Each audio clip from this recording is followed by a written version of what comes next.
할렐루야. 아멘. 오늘도 하나님께서 여러분을 사랑하십니다. 이제 하버드 대학교에서 이제 강의를 하나 개설했는데 행복론이라고 하는 강의를 이제 개설했다고 합니다. 처음에는 7명이 모이는데 지금은 한 1000명이 모여서 이제 강의를 듣고 있다고 합니다. 그만큼 이제 우리가 이 땅에 살아가는 이 행복이 얼마나 중요한가 하는 것을 나타내주는 그런 이제 의미가 있다고 생각합니다. 그 강의 가운데서 이제 행복해지려고 하면 무엇이 가장 중요한가? 첫 번째로 이제 운동이 가장 중요하다 그래요. 열심히 운동을 하게 될 때 건강이 회복되어지고 행복한 길로 이제 들어갈 수 있다고 하는 것이죠. 그 다음에 이제 중요한 것이 뭔가 대화를 이제 많이 하면 행복해진다고 이제 말씀하고 있습니다. 이렇게 살아가면서 다른 사람들과 대화하고 또 이렇게 사랑과 관계를 이루어가는 이런 것들이 행복해질 수 있는 그런 비결이 될 수가 있다고 하는 것이죠. 이렇게 여러 가지 몇 가지가 있는데 그만큼 이 행복에 대한 추구가 대단히 중요한 것을 이제 나타내주고 있습니다. 오늘 이제 이 말씀은 누가복음 24장 13절 이하부터 임마오에서 무슨 일이 생겼는가 하는 데 대해서 살펴보는 그런 시간을 이제 갖도록 하겠습니다. 먼저 이제 오늘 본문 24장 16절에 보게 되면 그들이 눈이 가리워져서 그인 줄 알아보지 못하거늘. 바로 이제 예수님의 제자들이 중요한 것은 눈이 이제 열려야만이 그 예수님에 대해서 알게 되고 모든 것을 이제 보게 될 수가 있는데 이들에게 눈이 가려졌다고 하는 것입니다. 여기서 눈은 이제 우리 육신의 눈을 얘기하는 것이 아니라 영적인 이제 눈을 얘기하는 것이죠.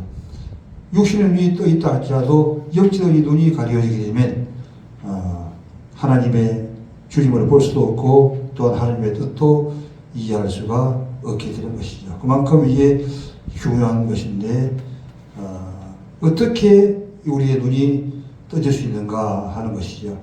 에베소 1장 17절을 한번 보겠습니다. 310페이지 에베소 1장 17절 말씀. 우리 주 예수 그리스도의 하나님 영광의 아버지께서 지혜와 계시의 영을 너희에게 주사 하나님을 알게 하시고 너희의 마음의 눈을 밝히사 그의 부르심의 소망이 무엇이며 성도 안에서 그 기업의 영광의 풍성함이 무엇이며 그의 힘의 이력으로 역사하심을 따라 믿는 우리에게 베푸신 능력이 지극히 크심이 어떠한 것을 너희로 알게 하시기를 구하노라. 아멘. 뭐지 해도 이 눈은 우리 인간의 노력을 통해서 되는 것이 아니고 또 힘쓰고 애쓴다고 해서 이게 되는 것이 아니라고 하는 것입니다. 하나님께서 우리의 눈을 열으실 때에 이제 열리게 되는데 바로 사도 바울도 다메섹에서 예수님께서 이 다메섹 바울의 눈을 열어주게 될 때에 비늘이 벗겨지게 되고 모든 것을 이제 하나님의 뜻을 이제 볼 수가 있었던 것이죠. 그만큼 이제 하나님의 은혜가 중요한데 에베소 1장 17절에서 우리 주 예수 그리스도의 하나님 영광의 아버지께서 지혜와 계시의 영을 우리에게 주사 지혜와 계시의 영을 우리에게 주셔야 한다는 것이죠. 하나님의 말씀이 중요하고 또 하나님의 성령의 길을 모신 성령의 충만함의 이 영을 우리에게 주셔야만이 알게 된다고 하는 것입니다. 그 다음에 18절에서 너희의 마음의 눈을 밝히사 마음의 눈을 열어주시느냐 바로 하나님께서 주님께서 우리의 마음의 눈을 열어줄 때만이 이제 볼 수가 있는 것이죠. 그래서 애를 쓰고 힘쓴다고 해서 된 것이 아니라 하나님의 은혜로 우리가 눈을 밝혀주시는데 그만큼 하나님 앞에 사모하는 마음을 가진 것이 이제 대단히 중요하겠지요. 마음의 눈을 밝히사 그의 부르심의 소망이 무엇이며 우리를 부르신 목적이 무엇이며 성도 안에서 기업의 영광의 풍성함이 무엇이며 그 힘의 위력으로 역사하심을 따라 믿은 우리에게 베푸실 능력의 지극히 크심을 어떠한 것을 너희로 알게 하시려고 하노라. 하나님께서 열어서 이렇게 모든 것들을 마음의 눈을 밝혀서 이제 깨닫게 하시는 것이죠. 기업에 대해서도 알게 하고 역사하심에 대해서도 알게 하고 능력의 지혜의 크심도 이제 알 수 있도록 하나님이 은혜를 베풀어 주시는 것을 이제 볼 수 있습니다. 그다음에 이사야 11장 2절 한번 보죠. 981페이지.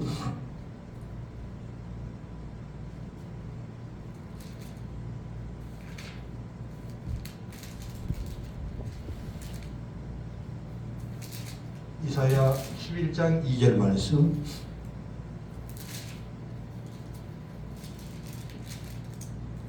그의 위에 여호와의 영 곧 지혜와 총명의 영이요 모략과 재능의 영이요 지식과 여호와를 경외하는 영이 강림하시니. 아멘. 아멘. 이렇게 주님께서 은혜로 부어주실 때 알 수 있다는 것입니다. 이사야 11절에서 그의 위에 여호와의 영, 여호와 영이 바로 무엇인가? 바로 성령을 얘기하는 것입니다. 그래서 이제 마가의 오순절 다락방에서 예수님의 제자들이 이제 500명이 기도하다가 이제 120명이 계속적으로 기도했죠. 그때 하늘로부터 급하고 강한 소리와 같이 하나님의 성령이 임했습니다. 이렇게 모든 자들에게 성이지만 구약 시대에는 지도자들 또 하나님이 귀하게 쓰는 선지자들 이런 분들에게 이 성령이 임하게 되는데 바로 이사야 선지자에게 하나님의 성령이 임했던 것이죠. 그의 위에 여호와의 영 바로 성령 곧 지혜와 총명의 영이요. 성령은 어떤 영인가? 지혜와 총명의 영이라고 하는 것입니다. 모략과 재능의 영이요. 부족함이 없는 모든 영육간에 부족함이 없는 그런 이제 영이라고 하는 것이죠. 지식과 여호와를 경외하는 영이 강림하시리니. 할렐루야. 이렇게 하나님의 성령께서 지혜와 계시의 영으로 총명의 영으로 모략과 재능의 영으로 지식과 여호와를 경외하는 영으로 우리에게 임하게 될 때에 우리는 모든 것을 알 수 있게 되고 마음이 열리는 이런 역사가 일어날 수가 있게 되는 것입니다. 요한복음 6장 63절을 보죠. 155페이지.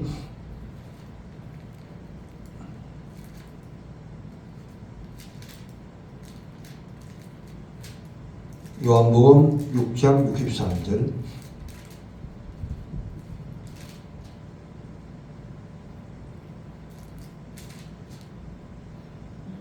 살리는 것은 영이요 영이니 육은 무익하리라. 내가 너에게 말한 것은 영이요 생명이요. 할렐루야. 살리는 것은 무엇인가? 육이 살리는 것이 아니라고 하는 것입니다. 바로 하나님께서 이 성령의 강력한 기름 부으심으로 부어주실 때 살리는 것은 영이라고 하는 것입니다. 육은 무익하니라. 물론 뭐 육도 이게 필요하지만 그러나 생명을 살리고 구원하는 일은 영으로만 된다고 하는 것입니다. 너희에게 이런 말은 영이요 생명이라. 영이요 생명의 이 성령님의 강력한 기름 부으심이 영혼을 살리게 된다고 하는 것을 말씀해 주고 있습니다. 고린도전서 2장 6절 264페이지 한번 보겠습니다.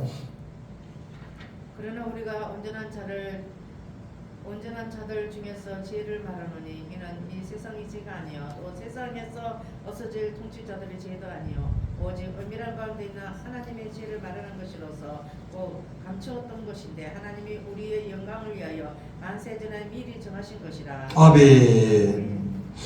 우리가 성경의 곳곳에서 이제 이 하나님의 영 바로 성령에 대해서 얘기하고 또 지혜에 대해서 온전한 지혜에 대해서 이제 말씀해 주고 있습니다. 고전 2장 중에서도 그러나 우리가 온전한 자들 중에서 지혜를 말하노니 이런 세상의 지혜가 아니에요. 세상에 학식 많고 지혜가 많은 사람이 얼마나 많습니까? 그러나 그 세상의 지혜로는 될 수가 없는 것이죠. 하나님의 영으로 부어진 하나님의 성령으로 주신 바로 세상의 지혜가 아니요 곧 세상에 없어질 통치자 정치인들의 지혜도 아니요 오직 은밀한 가운데 있는 하나님의 지혜. 할렐루야. 하나님의 지혜로만 되는 줄을 믿습니다. 그래서 이 세상에는 여러 가지의 지혜가 있죠. 지혜라면 옷 같은 것이 아니라 이제 그 세상의 정치인들 이런 그 지혜도 있지만 그러나 가장 중요한 지혜는 무엇이 지혜냐? 오직 은밀한 가운데 있는 하나님의 지혜. 하나님의 지혜를 말하는 것입니다. 말하는 것으로서 곧 이 하나님의 지혜는 감추어져 있는데 누구든지 이제 그 지혜를 알 수가 없는 것이죠. 그런데 하나님이 우리의 영광을 위하여 만세전에 미리 정하신 것이라. 만세전부터 이미 하나님께서 준비해 놓으시지만 그러나 감추어 놓았기 때문에 어느 누구든지 이제 알 수가 없는 것입니다. 고린도전서 3장 16절 보겠습니다. 266페이지. 너희가 하나님의 성전인 것과 하나님의 성령이 안에 계시는 것을 알지 못하느냐. 누구든지 하나님의 성전을 더럽히면 하나님의 그 사람을 멸하시리라. 하나님의 성전은 거룩하니 너희도 그러하리라. 할렐루야. 그러면 이 하나님의 여호와를 경외하는 이 영이 임하게 되는데 어떻게 임하는가? 구약 시대에는 이 외부적으로 이게 임했습니다. 그러나 신약 시대에 들어오면서 이 성령은 우리의 마음속으로 이제 들어오게 된다고 합니다. 우리의 내주하는 성령으로 들어오게 된다고 하는 것이죠. 고전 3장 10절에서 너희가 하나님의 성령이니까 우리가 이제 성전이 되고 하나님의 성령이 너희 속에 계시는 것을 알지 못하느냐. 하나님의 영이 밖에서도 물론 역사하지만 중요한 것은 감췄던 모든 지혜와 계시의 영이 우리의 마음속에 임하게 된다고 하는 것입니다. 우리의 마음속에 임해서 우리로 하여금 우리가 서서 얘기하지만 사실은 실제로 주님께서 이제 말씀하시는 것이죠. 중요한 것은 우리 자신을 이제 내어주는 것이요. 주님이 우리 마음속에 들어오셔서 말씀하기 때문에 우리는 입만 벌리게 되면 하나님의 말씀, 주님께서 이제 말씀하게 되는 것이죠. 왜? 우리 영과 더불어 이제 말씀을 하시게 되는 것입니다. 누구든지 하나님의 성전을 더럽히면 그렇기 때문에 우리의 하나님의 성전을 더럽히게 되면 하나님의 영이 우리에게서 역사할 수가 없는 것이죠. 더럽히면 하나님이 그 사람을 벌하시리라. 하나님의 성전은 거룩하니 너희도 그러하리라. 내가 거룩하니 너희도 거룩하다고 한 말처럼 우리의 성전이 거룩하게 될 때 하나님의 영이 우리 속에 오셔서 이제 말씀하시고 역사하시게 될 것이죠. 이제 본문으로 들어가서 보게 되면 누가복음 24장 16절에서 그들의 눈이 가려워져서 그런데 주님이 열어줘야 되는데 주님이 열어주지 않기 때문에 그들의 제자들이라도 눈이 가려워서 예수님을 알아보지도 못하는 그런 자리에 서게 되었게 된 것이죠. 이렇게 이제 주님께서 우리로 하여금 우리의 내주에서 우리로 하여금 주님을 알게 하시고 또 하나님의 성령님의 인도함을 받게 되는 것이죠. 그 다음에 이제 25절에서 보게 되면 이러시되 미련하고 선지자들이 말한 것을 마음에 들이밌는 자들이여.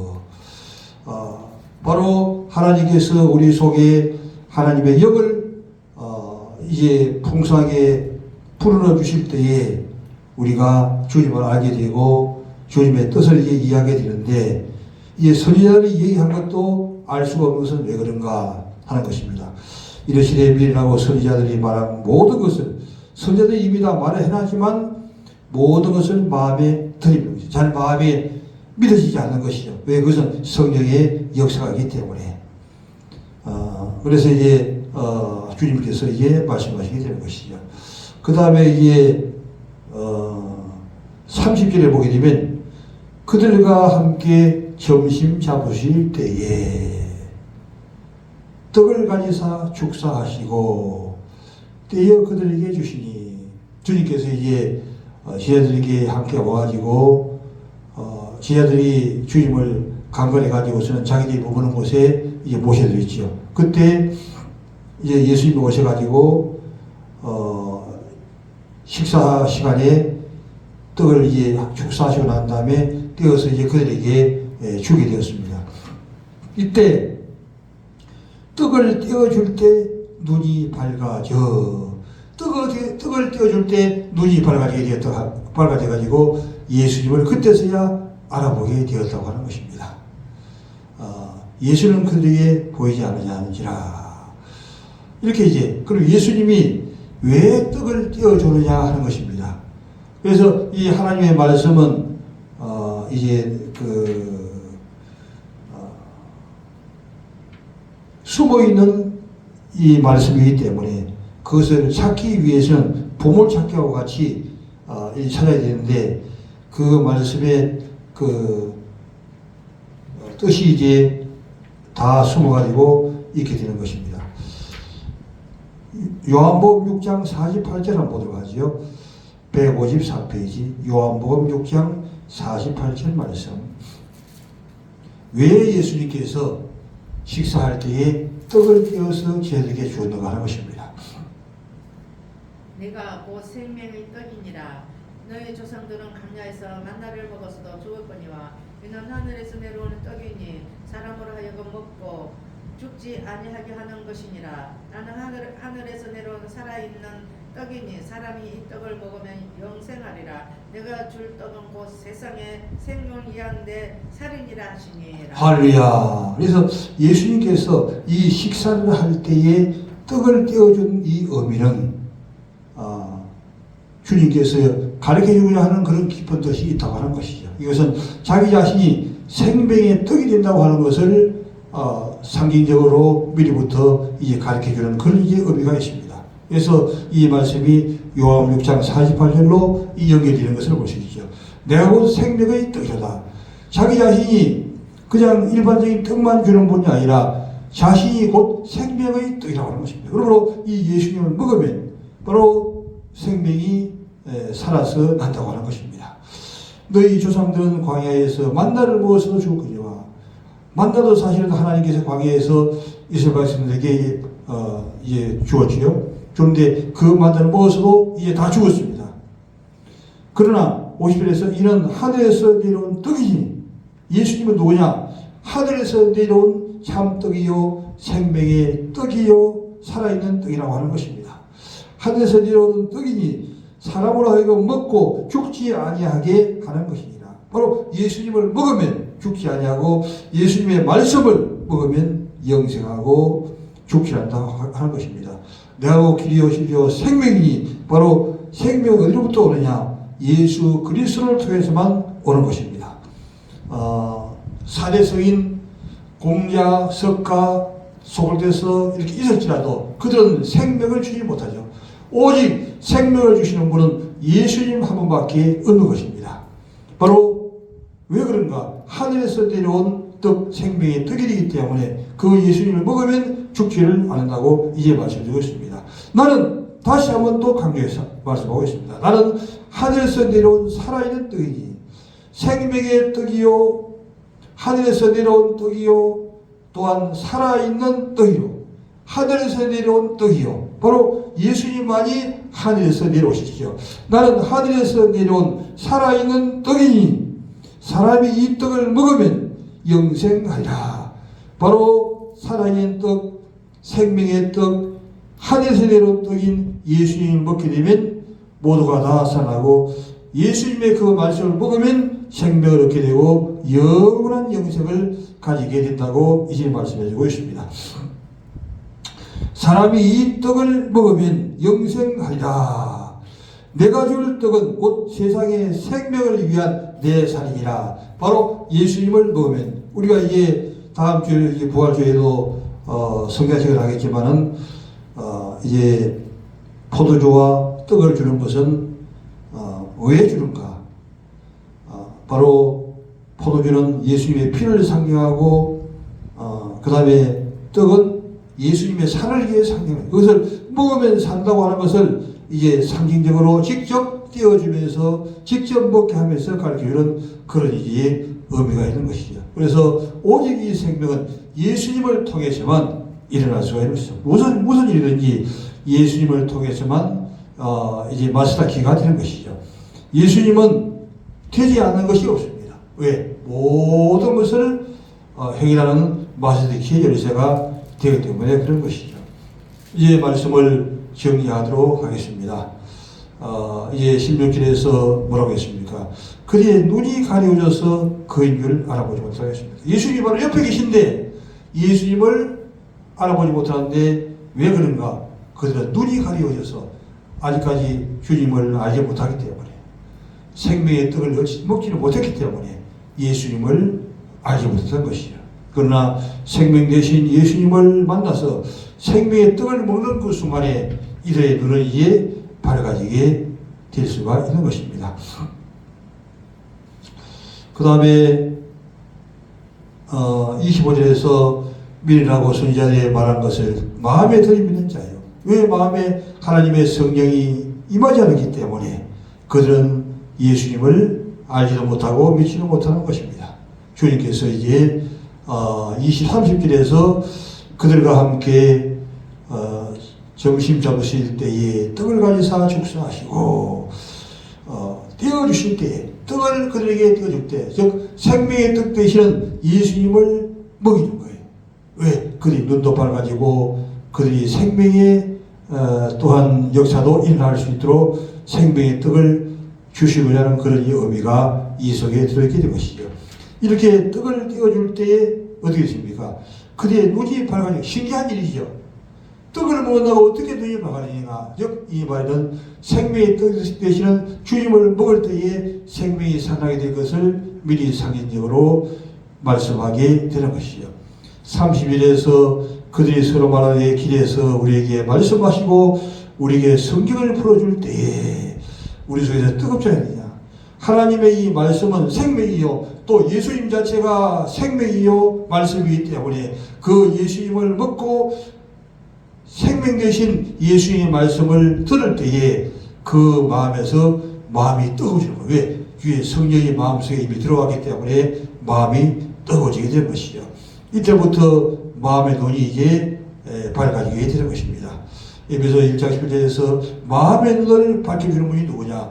바로 주님께서 밝혀주시고 우리 주 예수 그리스도의 하나님 영광의 아버지께서 지혜와 계시의 영을 너희에게 주사 바로 지혜와 계시의 영 성령을 우리에게 주시는 것이죠. 그래서 하나님을 알게 하시고 우리의 마음의 눈을 밝히사 그 다음에 이제 기업의 영광의 풍성함을 알게 하시고 힘의 위력으로 역사하심을 알게 하시고 또한 능력의 지형의 크심을 이제 알게 하게 되는 것이죠.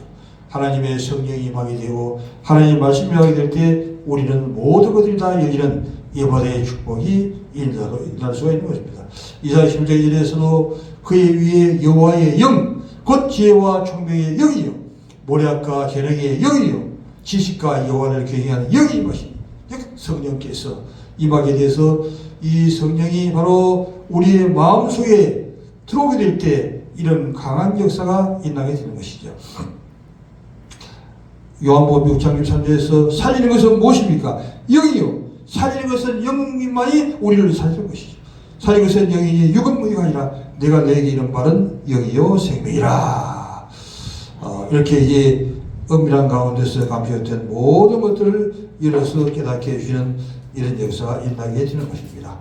고전 3장 10절에서 그렇기 때문에 하나님의 성령이 우리 속에 계시게 될 때에 우리 속에서 성경은 바로 누굽니까? 예수님의 영이 바로 성경이에요.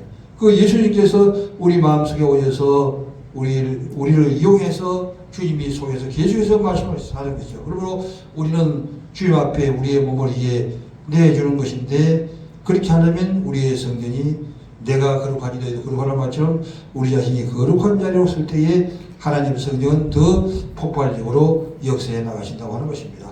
요한복음 6장 48절에서 내가 곧 생명의 떡이니라. 누가 생명의 떡이냐? 예수님만이 생명의 떡이라고 하는 것입니다. 광야에서 모든 사람이 다 죽었지만 하늘에서 내려온 떡이니 이 생명의 떡이 되신 예수님은 어디서 오시느냐? 하늘에서 내려온 떡이라고 하는 것입니다. 사람으로 하여금 먹고 죽지 아니하게 하는 것이니라. 나는 하늘에서 내려온 살아있는 떡이 계속해서 이제 강조합니다. 하늘에서 내려온 떡이요 하늘에서 내려온 살아있는 떡이요 사람이 이 떡을 먹으면 영생하리라. 내가 줄 떡은 곧 세상의 생명을 위한 내 살이라 하시니라. 그래서 이번 이제 고난주를 통해서 또 부활주를 통해서 생명 되신 주님을 온전히 체험하고 그 주님의 영이 우리 마음속에 들어와서 부활의 생명이 우리 마음속에 들어와서 우리의 모든 것들이 다 부활하고 우리의 삶이 부활되어 주님의 부활에 참여하고 주 앞에 영광을 돌리는 귀한 은혜 쓰기를 주님의 이름으로 축원합니다. 아멘.